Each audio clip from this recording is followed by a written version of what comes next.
이번 컨텐츠는 2020년 말 정인이 사건을 다루고 있습니다. 그것이 알고 싶다의 김상준님께서 사건의 잔혹함을 다루는데 급급하고 대안에 대한 고민은 짧다는 데 고민하셨다는 말을 듣고 조금이라도 도움이 될까 싶어 제작을 결심했습니다. 수익 창출조차 되지 않는 작은 채널이지만 이 컨텐츠만큼은 차후 어떤 광고도 붙지 않을 것을 약속드리며 부디 아동학대로 인한 제2, 제3의 희생자가 나오지 않기를 기원합니다.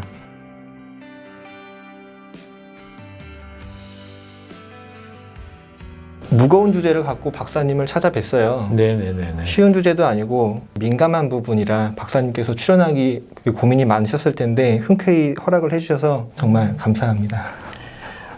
네, 정말 이런 이슈들은요, 솔직히 말씀드리면 좀 고민이 돼요. 왜 고민이 되냐 하면, 저는 실은 관련 전문가 맞거든요. 병원에 가면 이런 경우들이 되게 많이 오고, 그런데 이제 이런 게 약간 좀 자극적인 거, 흥미 위주로 흐르는 부분들이 있어서 제가 되게 조심스러워요. 그렇죠. 실은 우리가 되게 이 부모에 의한 자녀 학대라던가 이런 것들이 실제로는 생각보다 많이 있습니다. 근데 우리가 그 문제의식 같은 걸 못 느끼거든요. 그러니까 이제 막 텔레비전을 보면서 뭐 이런 사건이 일어나면 저런 나쁜 사람이 있나 그러는데 뒤돌아서서 자기 아이에 대해서 실은 학대에 준하는 행동을 하고 있는 부모들도 되게 많거든요. 실은 하고 있지만 모르는 거죠. 물론 이제 이런 사건들이 부각이 되고 대중적으로 관심을 끌면서 다시 한번 이렇게 사회적으로 재각성하는 기회가 되는 것도 맞습니다. 근데 뭐 예를 들어서 요즘 같은 경우에 뭐 이걸 가지고 또 뭐 그 여러 유튜버 채널에서 도구 삼아서 뭐 시청률을 높인다던가 뭐 이런 것들도 있기 때문에 실은 제가 되게 조심스럽기는 하고요. 제가 뭐 사이시옷은 이나저나 제가 믿는 채널이므로, 그리고 또 워낙 보내주신 선질문 자체가 뭐 지난번 것도 그랬지만 대단히 고민을 많이 하신 것 같아서 뭐 제가 도와드릴 수 있는 부분이 있다면 뭐 도와드리는 걸로 뭐 결심을 하게 됐습니다. 자, 그럼 이제 본격적으로 질문을 들어가 볼게요. 네네네. 먼저 좀 저희도 고민스러웠던 부분에서 제외할 부분을 좀 제외하겠습니다. 종교 문제, 그리고 지역 문제, 남녀 문제 이런 부분이 지금 엄하게 좀 대두되는 부분이 있는 것 같은데 이런 부분은 제외하고 순수하게 사건만을 다루고 그래서 왜 이런 사건이 일어났는지 그리고 이걸 어떻게 하면 해결할 수 있는지에 대한 방안 정도만 다루고 필요하지 않은 부분은 제외하고 진행을 하겠습니다. 정인이 사건 관련 자료를 찾아보면서 굉장히 놀란 게 아동학대 증가율이 해가 갈수록 점점 늘고 있더라고요. 네. 이제 보건복지부 통계에 따르면 국내외 아동학대 신고 건수가 2014년 17,000여 건에서 2019년 41,000여 건으로 굉장히 많이 증가했습니다. 그리고 또 아동학대 행위자의 경우는 압도적으로 부모가 많았고요. 우리 박사님께서는 이런 현상이 일어나는 근본적인 원인이 뭐라고 생각하시는지 궁금해서요. 그러니까 우리가 이제 우선은 아동학대 얘기를 할 때 아동학대가 매우 증가한다 이런 얘기들을 많이 하거든요. 네네. 근데 요거에 대한 본격적인 얘기를 하기 전에 우리가 전제해야 될 것이 하나 있습니다. 네. 이 착시 현상이 좀 있어요. 착시 현상이요? 네. 무슨 얘기냐면 예전에는 학대라고 생각을 못했지만 인식들이 점점 발달하면서 이게 학대구나 라고 발견해서 신고하는 건수가 늘어나니까 학대가 늘어나는 부분이 있습니다. 그래서 이건 착시 현상이긴 하지만 이건 나쁜 건 아니에요. 네네. 실은 되게 사회가 건강해지고 바람직해지는 거죠. 예를 들자면 길거리 같은 데서 혹은 백화점 같은 데서 예전 같으면 아빠나 엄마가 애를 막 혼내거나 때리고 있을 때 주변 사람들이 그냥 왜 그렇게 심하게 혼내세요? 그럼 내 새끼인데 내 맘이에요. 저쪽 가정일은 웬만하면 상관하지 않는다. 네, 상관하지 마세요. 딱 이러면 알았어요 이러고 피했는데 요즘에는 안 그렇거든요. 그래도 그건 너무 심하잖아요. 그건 학대입니다. 이래서 진짜로 부모가 자녀를 훈육시키는데 경찰에 신고하는 경우들이 있어요. 대단히 바람직한 거죠. 즉 학대라는 것이 올바르게 사람들한테 인식되고 이게 관리되어야 되며 아동은 분명한 피해자다. 이런 것들이 증가되는 부분이 분명히 있습니다. 좀 더 건강해지는 거네요. 그렇죠. 이건 반드시 필요한 거였고 이미 진작에 됐어야 되는 거고 앞으로도 계속 늘어나야 되는 거죠.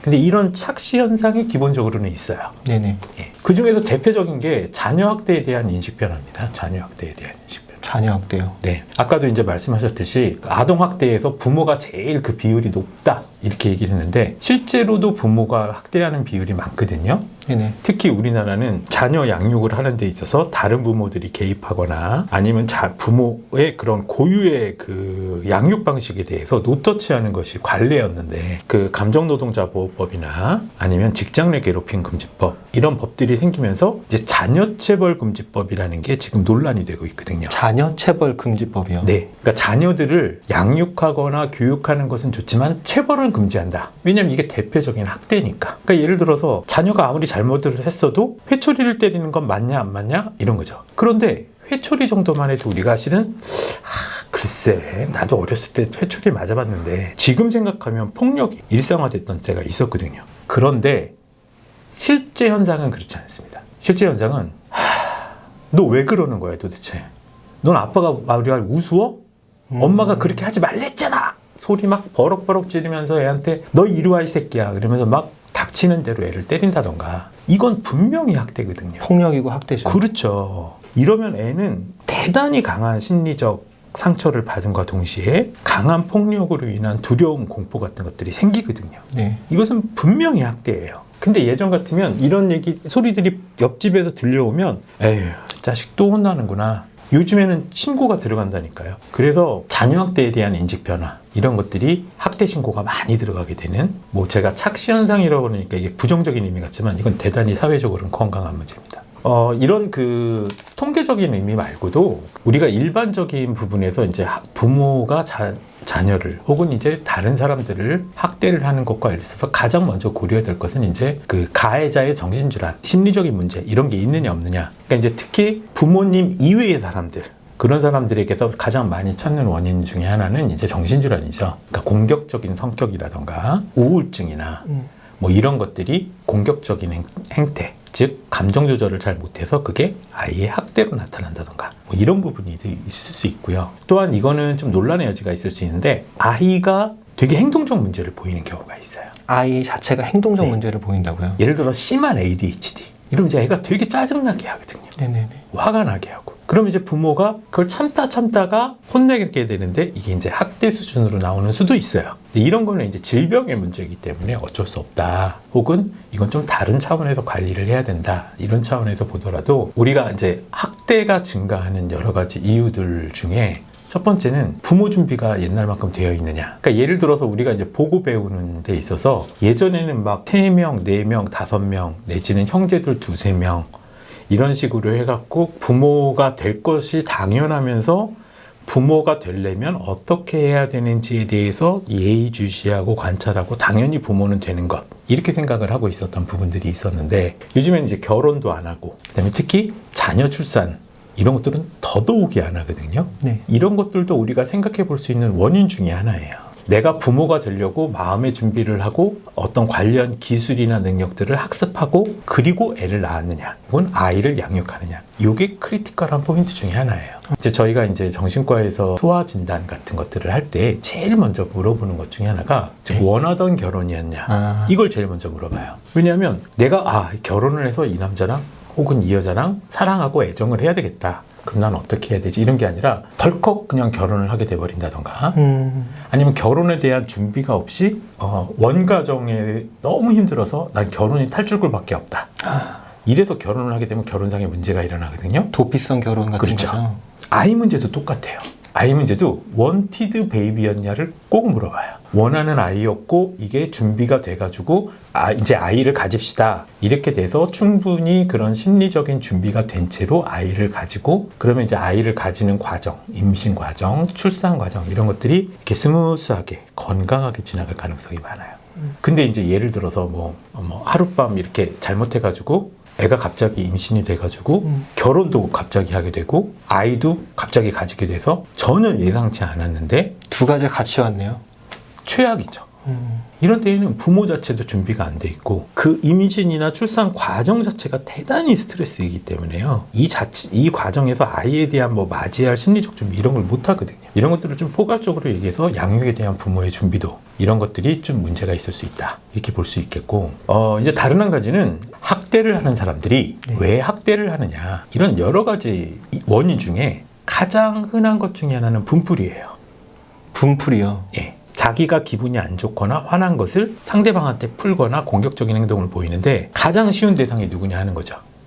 가장 약한 사람? 그렇죠. 그것도 내 주위에 있는 가장 약한 사람. 애기네요. 그렇죠. 애기 혹은 주변에 지나다니는 아이들, 학교 교사로 보면 학생들, 어린이집 선생님들로 보면 그 어린이집 원아들. 뭐 강아지 키우는 경우엔 강아지가 될 수도 있겠네요. 그렇죠. 그래서 이 약한 대상한테 나가게 돼 있어요. 그래서 이 그 가해자의 심리적인 상태 혹은 이 스트레스를 관리하는 능력, 감정 조절 능력 이런 것들이 실은 한 원인이 됩니다. 그렇다면 이런 것들이 예전에 비해서 훨씬 더 취약해졌냐? 취약해진 건 맞죠. 두 가지 이유가 그런데 하나는 스트레스 자체가 많아졌어요. 옛날에 비해서. 두 번째는 그것을 건강하게 해결하고 해소하는 방법들이 잘 개발되지 않고 있어요. 그래서 이제 정리하면 첫째는 이제 착시 현상, 두 번째는 양육과 관련된 부모들의 태도, 그 다음에 세 번째는 양육이라던가 뭐 부모라던가 아니면 뭐 다른 대상에서도 실은 이런 그 감정적인 어려움, 스트레스를 해결하는 건강하지 못한 방법들, 뭐 이런 것들이 그 학대가 증가하는 근본적인 원인의 대표적인 것들로 볼 수 있겠다. 이렇게 말씀드릴 수 있겠습니다. 지금 이번 사건 같은 경우에 정인이 엄마가 문제가 있냐 없냐를 보면 문제가 있죠. 그리고 그 문제 행동이 나타났는데 그것을 이제 거꾸로 추론을 해보면 제가 입양을 하고 싶습니다. 이렇게 말하는 것과 실제로 입양을 해서 입양 아들을 건강하게 키우는 것과는 다른 문제임. 그리고 그에 대한 충분한 준비가 되어 있었느냐? 이런 것들에 대해서는 검증이 필요하고 준비도를 나름대로 국가에서도 평가하지만 시스템적인 문제들도 있고 그 다음에 이제 하나는 정인이 엄마는 그럼 무엇이 문제였느냐? 예를 들어서 지금 보인 행동만 가지고 얘기한다면 큰딸은 되게 자기 원래 자식은 되게 사랑하고 애정을 했지만 입양한 친구에 대해서는 그만한 애정을 보였느냐? 그렇지 않다는 거죠. 아주 감정적으로 나쁘게 얘기하면 마치 애완동물이나 장난감 취급하듯이 했거든요. 팩트는 다 그거예요. 이제 제2, 제3의 정인이 사건을 없애려면 일반인들이 학대받는 아이의 전조 증상을 알아내는 것도 중요할 것 같아요. 네. 물론 이제 정인이 같은 경우는 몸에서 나타나는 외향적 특성이 너무 심해서 케어를 했지만 그게 좀 잘 안 된 케이스긴 한데 학대받는 어린이에게 발견되는 육체적인 전조 증상 외에 어떤 특이 행동이라든가 눈에 띄는 성향 같은 게 혹시 있을까요? 있죠. 있습니다. 있는데 우선 조심해야 될 것은요. 네. 이게 그냥 일반적인 혹은 그 아이의 특성이냐 아니면 이게 학대로 인해서 생긴 것이냐 요거는 되게 조심스러워요. 그러니까 예를 들어서 아이가 낯가림 같은 게 심해서 어른을 피할 수는 있다는 거죠. 그거랑 학대를 받았기 때문에 어른을 피하는 것 이거는 외적으로는 되게 구분하기가 어려워요. 그러니까 미묘하게 저 아이들을 많이 관찰한 그런 전문가들 되면 이제 소위 말해서 감으로 저건 좀 이상한데 이런 느낌들이 있지만 일반적인 어른들은 좀 어려울 수는 있죠. 이런 걸 주의한다는 전제 하에서 네. 얘기를 한다고 하면 학대받는 아이들이 사전에 이런 아이들을 파악할 수 있는 행동이 무엇이 있느냐 이것을 파악하기 위해서는 우선은 정상적으로 건강한 애착을 가진 아이들이 보이는 전형적인 행동을 알 필요가 있어요. 건강한 아이들이 하는 전형적인 행동이요? 네. 그러니까 이제 일반적인 아이들이 보이는 전형적인 행동을 알면 거기에서 많이 벗어나는 행동들을 보면 우리가 이게 뭔가 문제가 있는 행동이구나. 이게 거꾸로 추론이 되거든요. 네. 그러니까 예를 들자면 아이들의 경우엔 낯선 아저씨나 낯선 아줌마나 이제 어른들이 오면 처음엔 조심을 하죠. 그쵸. 누구야? 네. 처음부터 이렇게 막 와서 달려들거나 이러진 않고 조금 이렇게 조심을 하지만 이렇게 과자를 준다던가 이렇게 긍정 행동을 하면 아이가 조금씩 이렇게 가까워지는 느낌이 있고 그러면서 아이랑 뭐 이렇게 깍꿍하고 뭐 논다던가 아니면 아이랑 뭐 이렇게 숨기 놀이를 한다던가 이러면서 좀 친해지고 나면 까르르 웃거나 이러면서 친해지는 행동이 보이고 근데 이제 엄마가 와가지고 가자 이러면 아저씨 안녕 뭐 이렇게 네네. 하면 이제 건강하게 이렇게 헤어지고 애가 웃으면서 가잖아요. 되게 일반적인 모습 같아요. 아주 일반적인 모습이죠. 여기서 일탈을 보여요. 예를 들면 어떤 게 있을까요? 자, 예를 들어서 처음에 이제 낯선 사람을 보면 너무 많이 회피하기. 예를 들어서 적절한 그 시간이 지나거나 아니면 긍정 행동을 보여도 아이가 계속 피한다. 이런 것들도 하나의 전조 증상이 될 수가 있어요.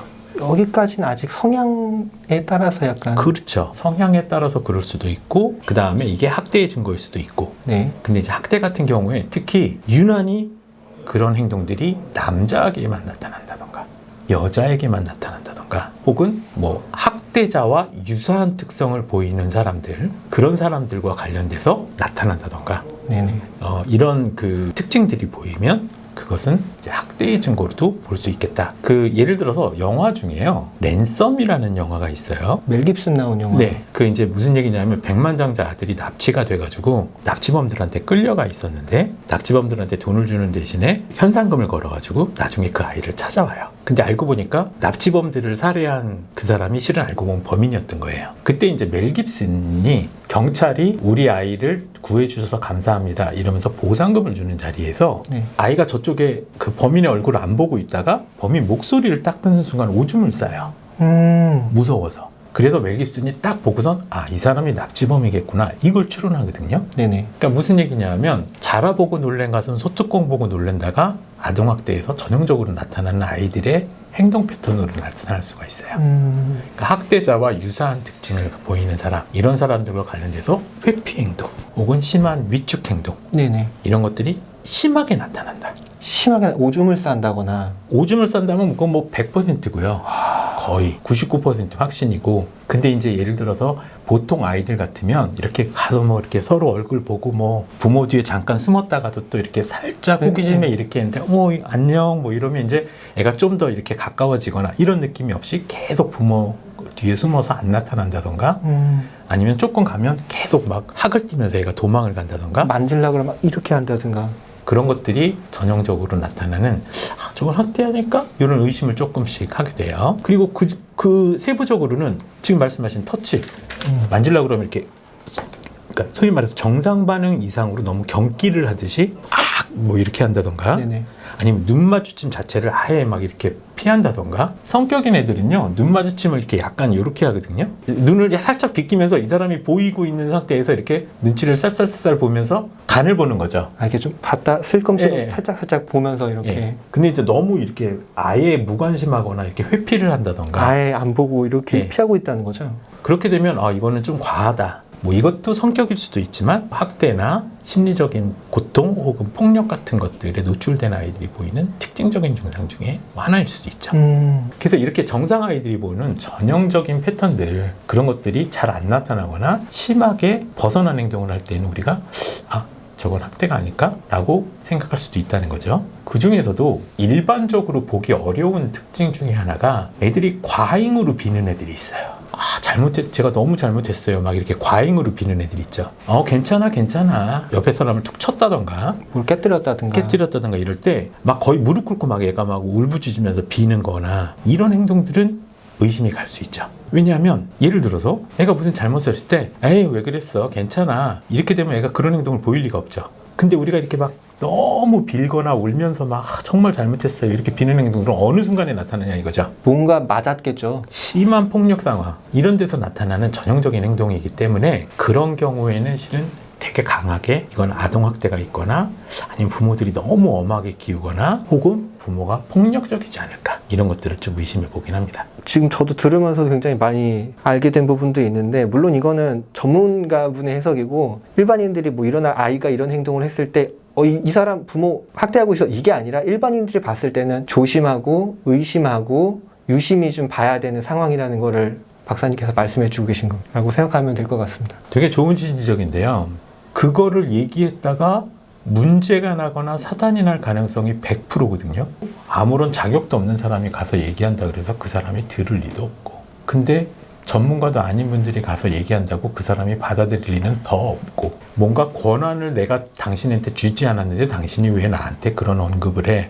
라고 해서 100% 문제가 일어나기 때문에 네. 그런 것들은 절대로 직접적으로 얘기하시면 안 돼요. 그건 주의하셔야 될 문제 맞습니다. 일반인들이 함부로 그런 거에 대해서 그럼요. 얘기하는 건 굉장히 조심해야 된다. 예. 판단 내리는 것도 조심하셔야 되고 더더욱이 얘기하는 건 조심하셔야 되고 말씀 주신 대로 이렇게 가만히 보거나 주의 깊게 볼 수 있는 계기는 될 수 있죠. 정황상 드러나서 어느 정도 확신이 섰다라고 했을 때 그때 신고를 하는 거고. 그렇죠. 예를 들어서 옆집에서 일주일에 3번씩 애 비명소리가 나타나고 쿵쿵거리는 소리가 나타난다. 바로 신고해야죠. 이건 이 정도 되면 신고해도 되죠. 왜냐하면 애가 거의 자지러지는 비명소리가 일주일에 3번 나는 것만 해도 학대가 분명한데. 네네. 그래서 이제 저희들도 실은 학대냐 아니냐를 내릴 때에는 이런 신체적인 증거나 심리적인 증거, 그 다음에 여러 가지 정황상의 증거들이 일치할 때 학대입니다. 이렇게 얘기하고 신고를 하는 것이지, 이거 학대네? 이런 건 절대 없어요. 네. 자, 이번 사건을 조기에 잡을 기회가 되게 여러 번 있었는데 네. 못 잡은 이유 중에 하나가 이제 정인이 양모의 이력이 좀 한몫한 것 같아요. 입양 프로그램을 했다든가 좋은 직장에 다닌다든가 겉모습으로 봤을 때는 학대 성향이 있는 부모님의 구분이 쉽지 않아서 더욱더 그런 오해가 이런 사건을 더 키운 것 같기도 한데 일반 사람들이 이런 부모를 예의주시해야겠다. 이 부모 좀 의심된다. 라고 하는 어떤 행동적인 성향이나 패턴 같은 게 있을까요? 없습니다. 없습니까? 네. 우선은요, 없다고 보는 게 맞아요. 외모로는 구분 못 하는데, 우리가 예를 들어서 편견이라는 게 있어요. 사회적으로 인정받는 직장, 네. 좋은 회사, 좋은 학교를 다니면 이 사람이 되게 심리적으로도 건강할 것이다. 혹은 부모로서도 건강할 것이다. 이런 착각을 해요. 실제로는 그렇지 않아요. 우리가 이제 겉으로 보이는 이런 좋은 직장에 다니거나 아니면 사회적으로 잘 기능하거나 이거는 부모가 자녀를 양육하거나 네. 이러는 것과는 별개의 행동이거든요. 우리도 되게 다중적인 성격이 있지 않습니까? 일할 때의 성격이 있고 애인하고의 성격이 있고 부모 자녀의 성격이 있고 내가 또 자식으로서의 성격이 있듯이 이 각각이 연관성은 있지만 반드시 다 일치하는 것은 아니에요. 그래서 첫 번째는 모른다가 더 정답입니다. 그럼에도 불구하고 이런 학대의 가능성이 높은 사람은 누구냐? 첫째는 공격적인 성향이 많은 사람입니다. 공격적인 성향이 많은 사람이요. 네. 예를 들어서 뭐 내가 좀 부당한 일을 당했어요. 근데 막 너무너무 심하게 화를 내는 거예요. 네. 이렇게 공격적인 성향이 많으면 공격적인 행동이 나갈 가능성도 높죠. 당연히 갈등 상황이나 문제 상황이나 혹은 자기가 심리적으로 스트레스가 좋지 않을 때에는 공격적인 행동이 나갈 가능성이 되게 높죠. 그래서 이 공격적인 성향이 첫 번째 인디케이터. 두 번째는 감정 조절에 실패해요. 주변에 보면 이렇게 기분이 좋을 때는 되게 좋다가 기분이 안 좋을 때는 푹 이렇게 떨어지는 사람들이 있어요. 조울증이라고 하나요? 그게 이제 심하면 조울증이지만 네. 심하지 않더라도 성격 자체가 그렇거나 네네. 일반적인 상황상으로 그럴 수 있는 경우들이 있어요. 감정이 너무 고양되면 예를 들어서 막 돈을 막 다 쓴다던가 근데 이런 분들이 또 화가 나면 또 되게 짜증이 나고 분노가 나오거든요. 네. 이런 감정 조절상의 문제, 그러니까 기분에 따라서 아이들을 괴롭히거나 어떤 때는 되게 잘해주지만 어떤 때는 되게 괴롭히거나 이럴 가능성이 되게 높다는 거죠. 기본적으로 자기 감정 케어를 잘 못하는 사람들. 그렇죠. 근데 이런 사람들은요, 실은 아이한테만 그런 게 아니에요. 배우자한테도 그래요. 배우자한테도 좋을 땐 뭐 사랑해 막 이러다가 안 좋을 때는 막 네가 왜 나랑 결혼해가지고 막 이래서 공격적인 행동, 이런 분노감 같은 것들이 되게 많이 일어나는 경우, 감정상의 조절이나 관리에서 실패하는 경우, 이런 사람들은 학대의 가능성이 있죠. 세 번째는 이제 행동적 통제상의 문제예요. 요거는 이제 아까 감정적 통제 실패하고는 약간 다른데요. 감정적 실패는 결국엔 이제 자기 기분 따라서 하는 거잖아요. 네. 그런데 아무리 그래도 우리가 하지 말아야 될 선들이 있어요. 예를 들어서 아무리 화가 난다 그래도 지나가는 차에다 발길질을 하는 건 문제가 되잖아요. 범죄죠. 범죄죠. 네네. 이런 것들은 되게 인지적이고 행동적인 훈련이나 연습이 되어 있는 건데 이런 행동 통제와 관련된 연습이나 훈련이 잘 안 돼 있으면 이런 문제가 생겨요. 뭐 이런 분들이 제일 많이 어기는 것 중에 하나가 뭐 예를 들어서 과속, 운전을 막 200km, 300km 막 이렇게 한다던가 그러니까 누가 안 보이면 그냥 내 마음대로 해도 되지 않냐 이런 행동 통제상의 문제가 있는 경우 이런 경우에는 극단적인 행동 혹은 문제 행동 같은 것들을 보일 가능성이 있어요. 마지막으로 한 가지를 더 한다 그러면 좀 충동적인 경향성.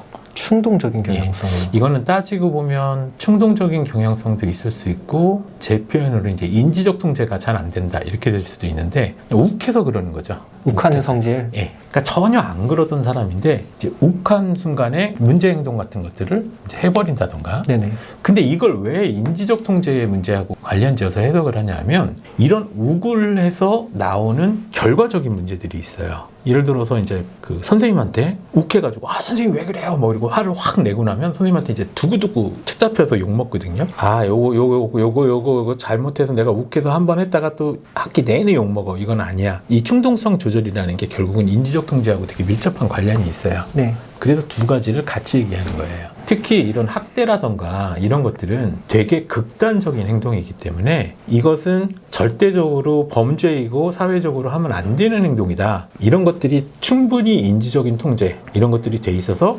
충동적으로 왜냐하면 내 새끼라고 그래도 가끔 열받을 때가 있거든요. 이 친구는 약해가지고 나를 공격하지도 못하는데 근데 이제 그게 범죄이고 이러면 안 된다라는 이런 인지적 통제를 통해서 참고 조절을 해야 되는데 그렇죠. 그런 걸 못하는 경우들, 이런 것들이 이제 보통 학대를 하는 사람들에게서 나타나는 몇 가지 행동들이다, 이렇게 볼 수 있겠죠. 뭐 마지막으로 한 가지를 더 든다면 그와 관련된 정신질환들이 있어요. 대표적인 게 이제 분노조절장애라고 얘기하는 거 있죠. 네. 실은 정확히 말하면 분노조절장애라는 진단명은 정신과에는 없습니다. 아, 그래요? 예, 뭐 예를 들어서 감정통 조절 능력, 결함, 뭐 이런 식의 다른 진단명들은 있지만 네.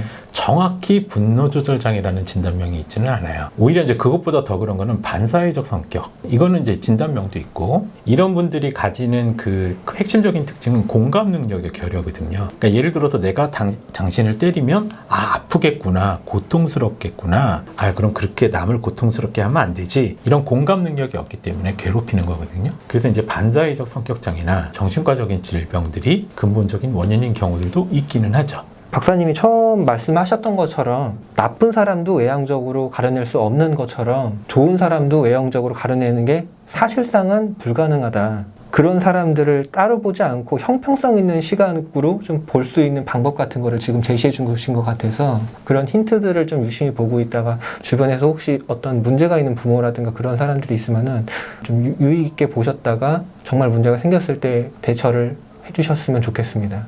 이제 제가 그것이 알고 싶다로 그 문제를 좀 처음 접했거든요. 네. 보다가 이제 속이 뒤집어지는 줄 알았는데 정인이도 좀 자세히 봤는데 그 양모의 첫째 딸? 걔도 자꾸 이렇게 눈에 걸렸어요. 이 사건에서 양모의 첫째 딸은 아무 잘못이 사실 없잖아요. 다만 부모가 자신이 아닌 다른 이, 그러니까 정인이가 됐겠죠. 지금은 굉장히 슬프게도 육체적으로 폭행하는 것 혹은 공격적으로 대하는 것을 수시로 그런 환경에 노출된 아이가 성장에 어떤 악영향을 미치는지 그런 것에 대해서 좀 궁금해서요. 아이들은 백지와 같다 그래요. 성장 배경이나 성격 형성상에서 물론 이제 기질이라는 게 있지만 보고 듣고 배운 대로 행동을 하게 돼 있어요. 네. 심리학 실험 중에 보보 인형 실험이라는 게 있습니다. 이렇게 오뚜기 인형 같은 거 있죠. 네네. 이렇게 툭 치고 나면 이렇게 다시 올라오는. 네네. 사람들이 그 보보 인형을 막 때리는 거를 애들이 보게 해요. 근데 이제 한 집단은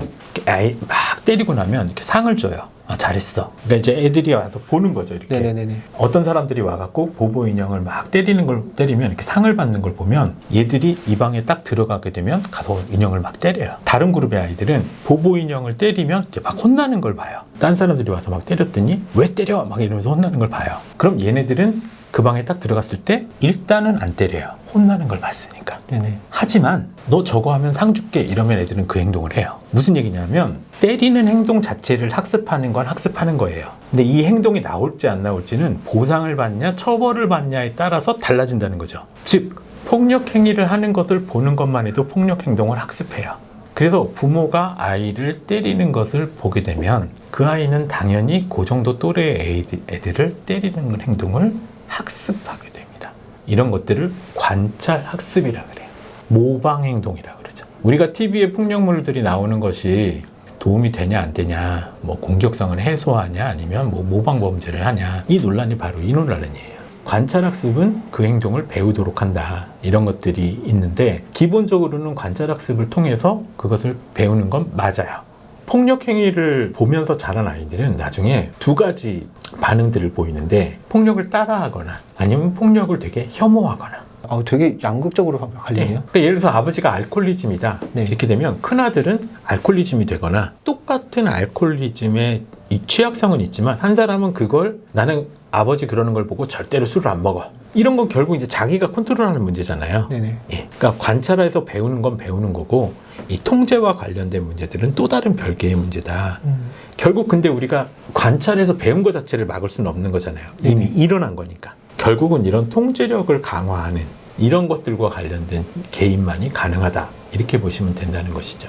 이제 정인이 양모의 어머니 그 아래에서 이제 그 어머니를 찾아가서 딸이 정인이를 이렇게 학대한 사실을 아느냐. 그 어머니가 막 너무 울면서 나는 내 딸 너무 이쁘게 잘 키웠다고 이렇게 됐는지 모르겠다고 하는 부분이 있었거든요. 네. 우리가 지금 가지고 있는 감정의 깊이를 다 제거하고 그냥 그 아주머니의 말이 사실이라고 쳤을 때 내 아이를 나는 정말 이쁘고 귀하게 키웠는데 애가 커보니 애가 원래 좀 폭력 성향이 있어서 폭력적인 부모가 됐다. 정말 안타깝게도 나는 사랑을 줬지만 그냥 아이의 성향이 폭력 성향이 원래 있다라고 했을 때 절망적이지만 어쨌든 키워야 되니까 잘 키워야 되니까 부모는 어떻게 이 아이를 케어를 해야 되는지 그 부분을 좀 알 수 있을까요?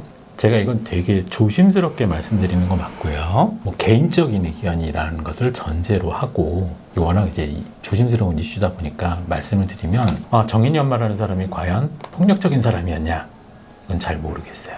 지금 왜냐하면 이 문제를 논의할 때 두 가지 차원으로 봐야 되는데 하나는 이제 폭력 성향을 조절하거나 개선하는 방법은 뭐냐? 네. 근데 이 예로 지금 정인이 엄마 얘기가 나오는데 이 정인이 엄마가 정말로 폭력적인 사람이었느냐? 그건 잘 모르겠다는 거죠. 네. 왜 그러냐면 첫째는 폭력 성향이라는 것, 공격 성향이라는 건 인간의 본능 중에 하나입니다. 누구라도 공격 성향을 갖고 있어요. 그리고 이런 공격 성향은요, 이제 실제로 되게 많이 보여요. 예를 들어서 얼마 전에도 친구들이 왕따를 하면서 친구들을 거의 물고문 수준으로 괴롭히는 이런 사건도 있지 않았습니까? 네네. 이것도 공격 성향이잖아요. 그렇죠. 예. 근데 애들이 집에 가면 또 말 잘 듣는 착한 아이인데 얘만 괴롭히거든요. 한 사람만 그렇게. 그렇죠.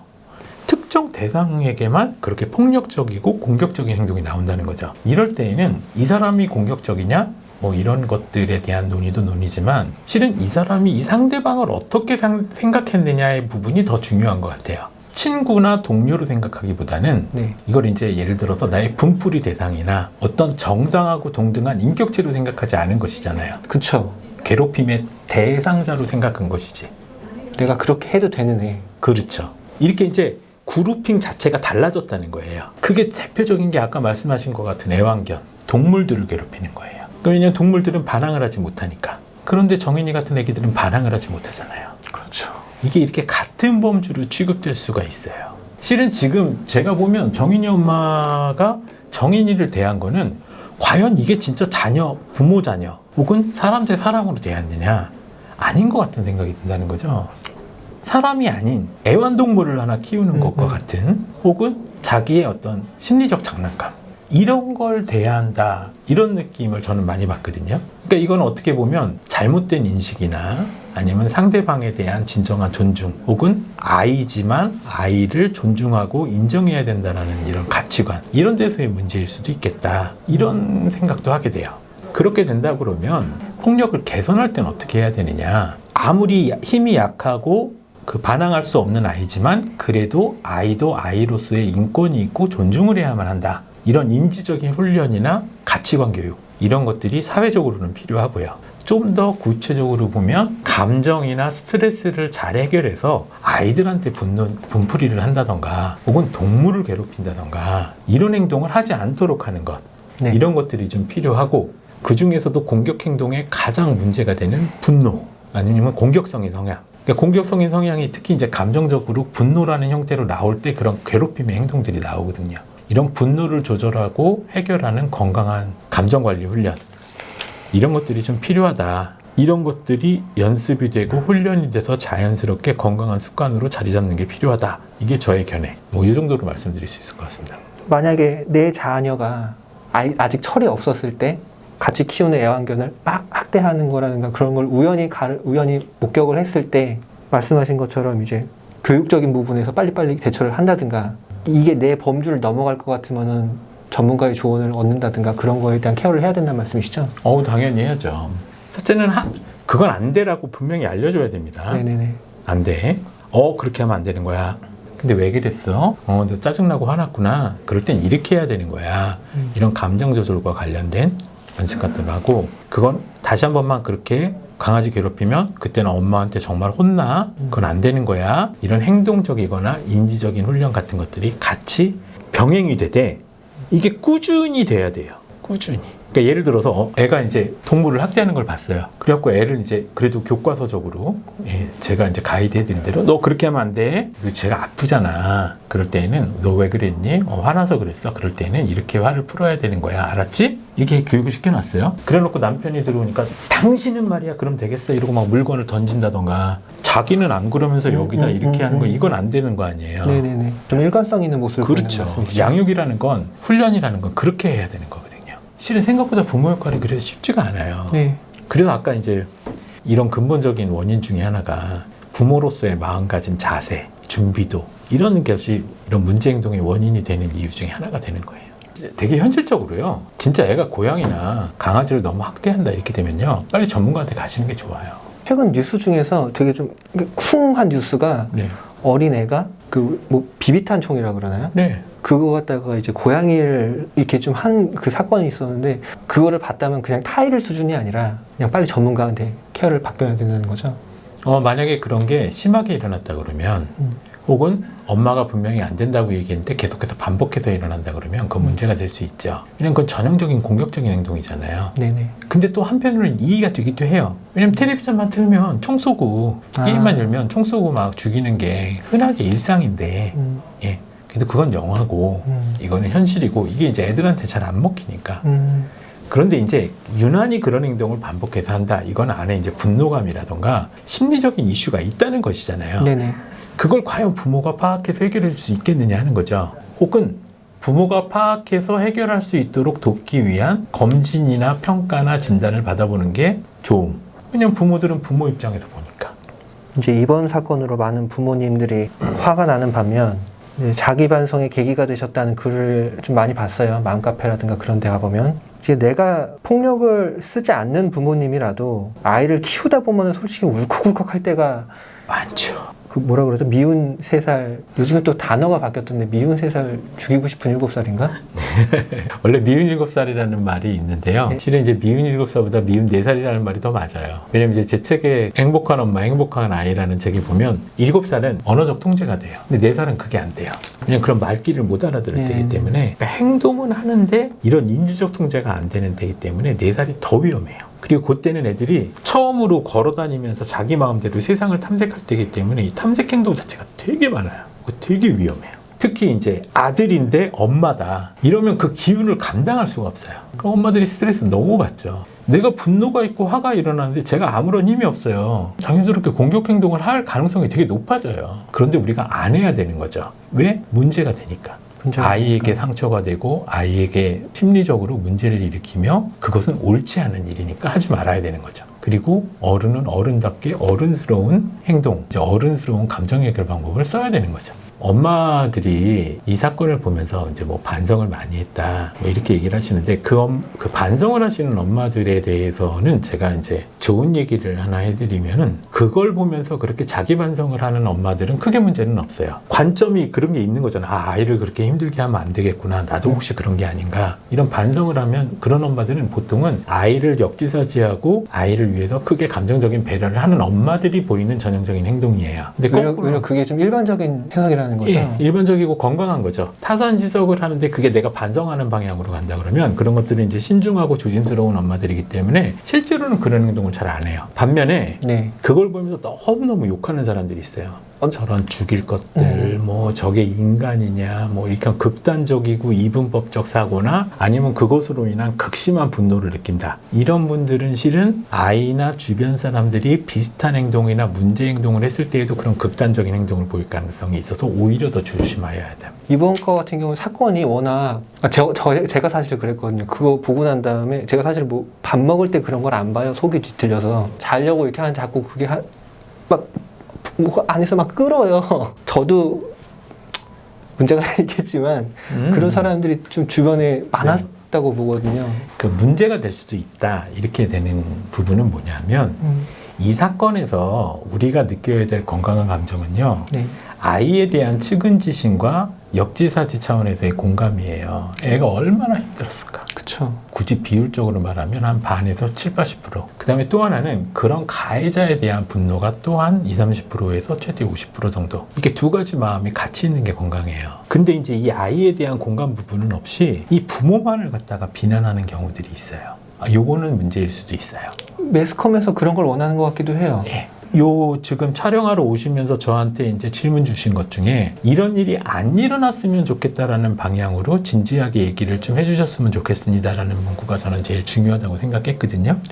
이런 것들이 보면서 내가 무엇을 잘못하고 이런 거는 조심해야 되겠다라고 생각하거나 말씀하신 대로 주변에 혹시 그런 일이 있으면 이게 그냥 지나가면 안 되겠구나라던가 이런 것들을 생각하는 계기로 되시는 게 되게 중요하다는 것이죠. 화가 나죠, 당연히. 화나는 것도 정상. 그리고 거기에 만약에 내가 부모로서 좀 더 조심해야 되겠다. 저런 건 나도 반성해야 되겠네. 이러면 대단히 건강한 것, 바람직한 것. 근데 이제 예를 들어서 너무 그 공격적인 성향, 거기에만 분노를 한다던가 이런 것들도 다 그렇게 좋은 거라고 보기만은 어려워. 이렇게 보시면 될 것 같아요. 예, 좋은 부모가 되는 거는 솔직히 어려운 것 같아요. 되게 굉장히 주관적인 거고. 그렇죠. 최소한, 진짜 최소한 좋은 부모가 되는 건 어렵더라도 나쁜 부모가 되지 않기 위한 노력들은 할 수 있다고 보거든요. 네. 그런 최소한의 노력들, 그런 최소한의 방법들이 어떤 게 있을지 여쭤봐도 될까요? 나쁜 부모가 되지 않는 방법은 결국 이제 나쁜 부모가 되는 방법이 뭐냐 이걸 생각하면 되거든요. 나쁜 부모들이 하는 짓은 뭐냐면 자기중심적으로 판단하는 거예요. 그냥 어른 기준으로. 예를 들어서 3살짜리 애를 놓고 너 왜 밥을 이렇게 똑바로 못 먹는 거야? 이러면서 애를 혼내면 이게 말이 됩니까? 안 되죠. 안 되죠. 3살짜리 애 수준에서 봐야죠. 부모의 입장이나 기준으로 애의 행동을 판단하면 100% 문제가 생겨요. 즉 역지사지에서 아이의 입장이나 수준을 고려해서 얘기하기. 엄마랑 아이랑 이렇게 길거리에서 이렇게 있는데 가끔씩 엄마들이 아이를 혼낼 때가 있어요. 왜냐면 요즘 육아 프로그램 같은 데서 아이랑 대화를 나누어라. 뭐 이런 얘기를 하니까 그것도 3, 4살짜리 애를 딱 놓고 이렇게 딱 잡고선 엄마 봐! 엄마 눈 봐! 지금도 엄마 말 잘 들어.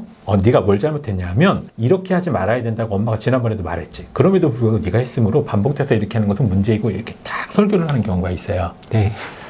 바보 같은 짓이에요. 3살짜리 애들은 못 알아들어요. 그런 거는요, 인지적으로 어느 정도 발달이 된 최소한 초등학교 입학 전 7살 이상, 7살 내지는 8살 이상 되면은 그런 식의 대화가 가능하지만 3, 4살짜리는요, 딴 게 없어요.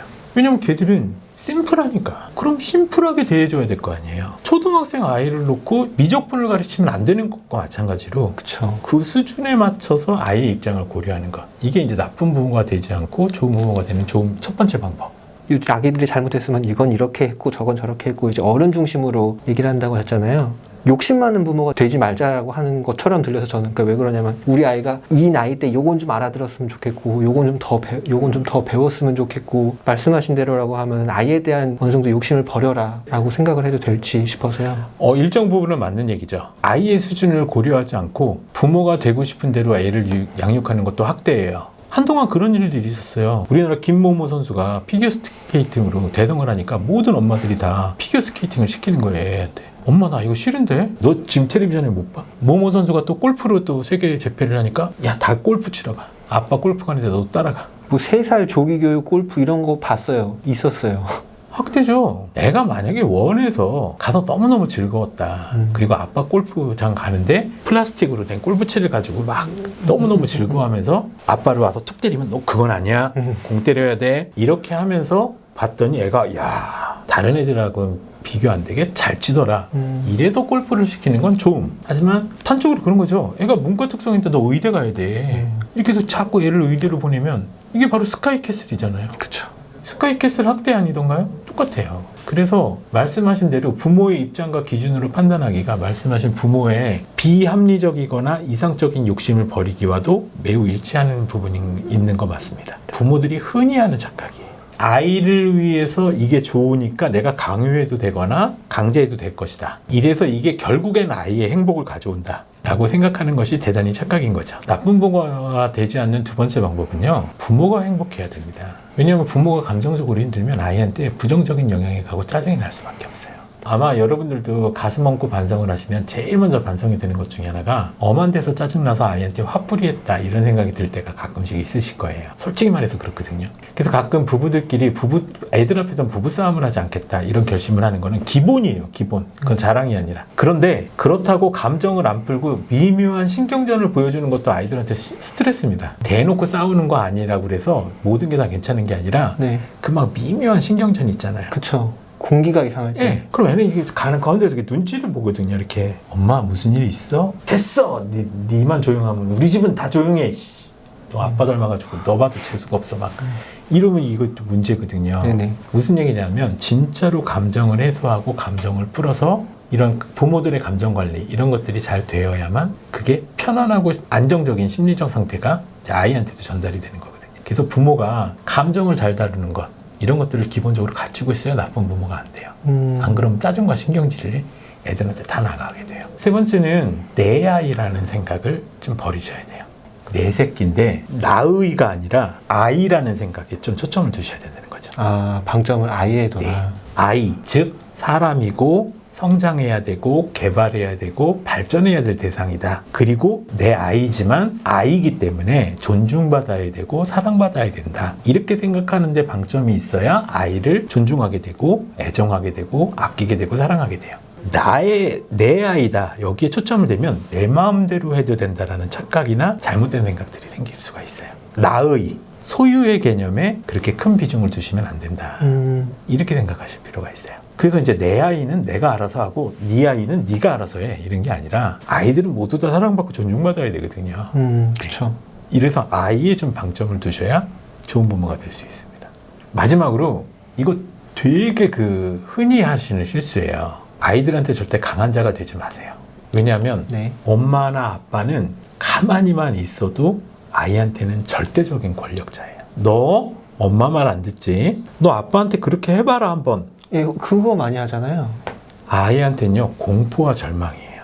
가만히만 있어도 이 사람이 날 버리면 나는 살아갈 곳이 없는데 근데 거기다 대고 이 사람이 위협까지 가한다고 해보세요. 훨씬 더 무섭겠죠. 그래서 예를 들자면 제가 이제 엄마들을 아빠들한테 강의할 때 절대로 아이한테 하지 말라는 거 그런 말들이 몇 가지가 있는데 엄마랑 아빠랑 부부싸움을 해서 아휴 진짜 너 때문에 산다 내가 절대 하지 말라 그래요.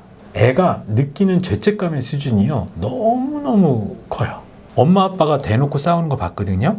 두 절대자가 전쟁을 하는 걸 봤어요. 네네. 그랬는데 와서 너 때문이라는 거예요. 애가 얼마나 심리적인 타격이 크겠어요.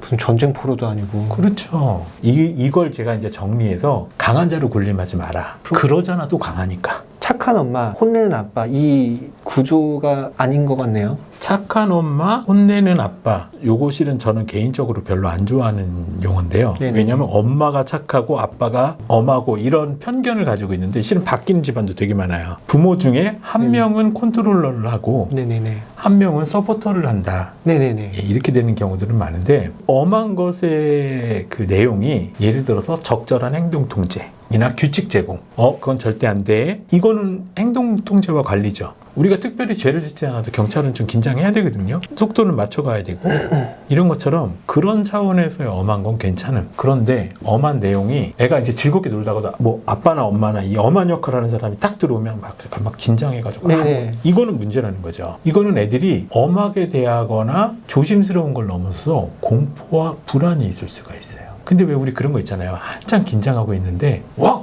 이렇게 하면 이제 자지러지게 놀래는 그런 거 있잖아요. 네네. 만약에 그렇게 엄한 상태에서 큰 소리라도 한 번 내게 되면 애들은 심장에 비수가 꽂힙니다. 조심하셔야 돼요. 네네. 애들은 따를 수밖에 없거든요. 그래서 중2병이 세게 나오는 방법 중에 하나는요. 어린 시절에 애를 엄하게 키우면 나중에 반항할 시기가 되면 그에 상응하는 대응을 받습니다. 아이들의 반항의 텐션이 좀 더 커진다는 거죠. 그렇죠. 그래서 가능하면 부모들이 강한 자로 군림하지 않아도 이미 강한 자이기 때문에 강한 자로 군림하지 않도록 하는 게 나쁜 부모가 되지 않는 좋은 방법입니다. 애들의 행동 통제는 배워야 돼요. 네네. 해야 되는 건 맞아요. 근데 거기에 감정을 싣거나 지나치게 엄격할 필요가 없다는 거죠. 무단횡단한다고 징역형을 주는 거나 똑같은 거라는 거예요. 무단횡단을 했어? 이 기본 법 개념이 없는 사람이구만. 징역형 살아. 이게 적절하냐 이거죠. 이게 이제 엄마 기준으로 이럴 땐 엄하게 얘기해야 돼. 나쁜 역할을 해야 돼라는 게 어른들이 생각하는 수준이랑 애가 받아들이는 수준이 다르다는 거예요. 애들은 안 돼! 이렇게만 해도 충분히 무서워요. 우리 애는 안 돼! 이러면 막 울고불고 반항을 하는데요. 그 전에 이미 애가 많이 스트레스를 받았거나 아니면 감정적으로 안정되지 못한 일이 있었을 가능성이 높아요. 내가 이거 가만있어 막 군림하지 말랬는데 얘가 애를 말도 못하겠고 이래갖고 말 자체를 안 해요. 그럼 이제 막 짜증이 나는 거예요. 막 쌓이고. 그리고 또 애는 또 엄마가 뭐라고 안 하니까 아빠가 뭐라고 안 하니까 행동이 막 엇나가요. 그럼 또 이제 참다가 팍 터져요. 너는 진짜 내가 너를 존중해서 말을 안 하고 가만히 있다고 그러냐? 아니, 네 마음대로 지랄을 하는구나. 이러면서 막 감정적으로 폭발을 해요. 그쵸. 그럼 가만 놔두면 마음대로 하지 그러면 애인데 애가 엄마가 나를 통제 안 하니까 나는 내가 스스로 알아서 해야 되겠구나. 그걸 할 수 있는 나이가 아니잖아요. 근데 그런 애를 마음대로 해놓고 해고서는 마음대로 했더니 거기다 대고 너는 정신 못 차리고 이건 아니라는 거죠. 예. 그래서 강한 자로 군림하지 않기라는 이면에는 역지사지로 아이들의 입장이나 수준을 고려해서 접근하는 게 가장 먼저 들어가는 이유가 바로 그런 데 있어요. 네네. 애 입장에서 충분히 위협이 되거나 힘들 정도 되면 그만하는 게 맞다는 거죠. 엄마가 감정 풀릴 때까지, 아빠가 감정 풀릴 때까지 그렇게 아이를 혼내거나 하는 건 학대입니다. 이 질문은 여기서 끝났거든요. 네. 혹시 뭐 따로 하고 싶으신 말씀이라든가 그런 게 있으실까요?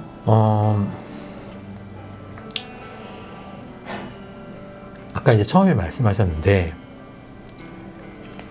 이슈에만 집중하지 않으셨으면 좋겠어요. 그러니까 이제 자극적인 콘텐츠. 원래 언론이라는 거 특성 자체가 그렇잖아요. 자극적인 내용이나 자극적인 내용을 중심으로 해야 되는데 그것보다는 우리가 좀 더 건강한 양육이나 좀 더 아이들을 행복하게 하기 이런 데 좀 관심을 가지시는 계기가 되고 아까 이제 좋은 엄마들 얘기처럼 스스로를 반성하는 혹은 스스로를 되돌아보는 계기 이렇게 좀 우리가 힘들고 어려운 일이지만 이것을 통해서 좀 건강한 사회나 건강한 나 그리고 건강한 나의 자녀 이렇게 만드는 계기 혹은 이런 것들을 반성하고 생각하는 계기가 되었으면 좋겠습니다.